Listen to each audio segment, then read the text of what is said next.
Miarabantsika rehetra ary namana malala amin'izao feonantsika izao.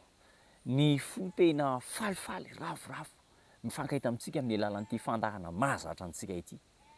Mankasitraka anareo ihany koa manaraka be dia be ny maneho fisaorana, maneho fanamariana tsara ao anatin'ny fifandraisantsika any.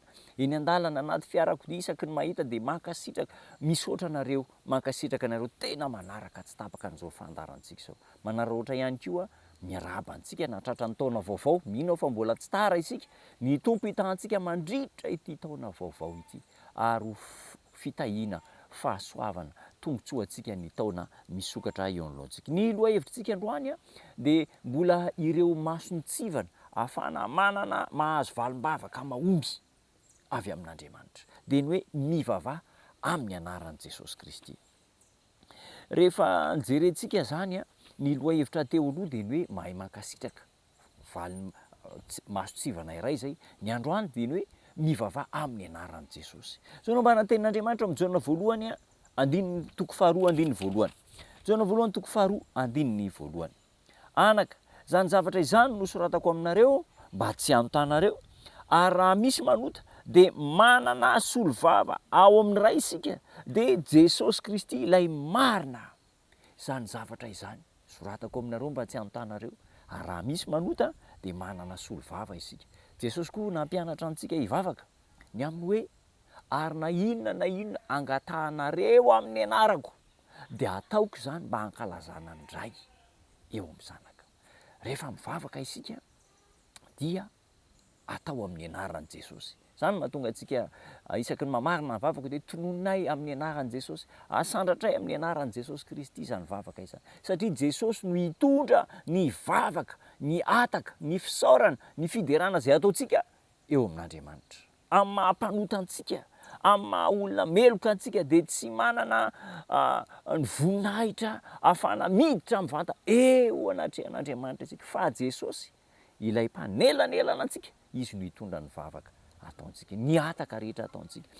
Solo-vavantsika Kristy mitondra ny etaetantsika eo mason'Andriamanitra, eo amin'ny seza fiandrianan'Andriamanitra, ary dia ahatonga an'Andriamanitra hiaino ny vavaka ataontsika satria Jesosy zanany, ilay mpisolo vava no mitondra mitatitra ny zavatra rehetra any amintsika. Fanandramana hita matetika eo amintsika raim-pianakaviana, eo amin'ny fiarahamonina, rehefa misy zavatra tenenin'ny zanakitsika amintsika ray aman-dreny, le olona nivelana zany tsy dia sahy manantona antsika noho ny hoe mety elanelana, noho ny hoe tahotra, noho ny henatra, fa mety hoe ny zanakitsika no anaovan'izy ireny fomba tsy mivantana, miolaka, indirect zany, hitaterana an'le zavatra any amintsika ray ka rehefa le zanaka no mitondra dia miaino isika ray aman-dreny ary manome vahaolana. Dia tsisy valaka amin'izany ihany koa i Jesosy Kristy sy Andriamanitra. Rehefa amin'ny anaran'i Jesosy no hitondrantsika ny etaetantsika, ny vavaka ataontsika eo anatrehan'Andriamanitra, dia miaino Andriamanitra, miaino sy manokatra ny trano fireketana ho an'ireo fivavaka ny torotoro fo Andriamanitra. Ary mahatonga an'ilay mpangataka atakatra ny atao hoe mamiditra amin'ny herin'Andriamanitra sy mihavana amin'Andriamanitra ny vavaka toy izany. Mahatonga antsika hanana hery miasa mangina amin'ireo izay mifanerasera amintsika koa ny vavaka. Noho izany, tombotsoa antsika ny manana an' Jesosy Kristy, ilay mpamonjy mpanavitra antsika, mateo amin'ny hazo fijaliana, nandatsaka ny rany hamonjy antsika, afaka manadio ny fahotantsika. Tombotsoa antsika ny manana azy. Niakatra any an-danitra io Jesosy io, inona ny ataony any?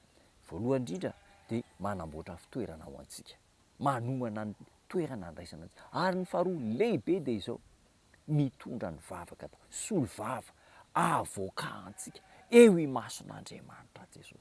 Zava-dehibe izany ry namana, mivavaha amin'ny anaran'i Jesosy. Aza adino ary isaky mivavaka dia mivavaka amin'ny anaran'i Jesosy.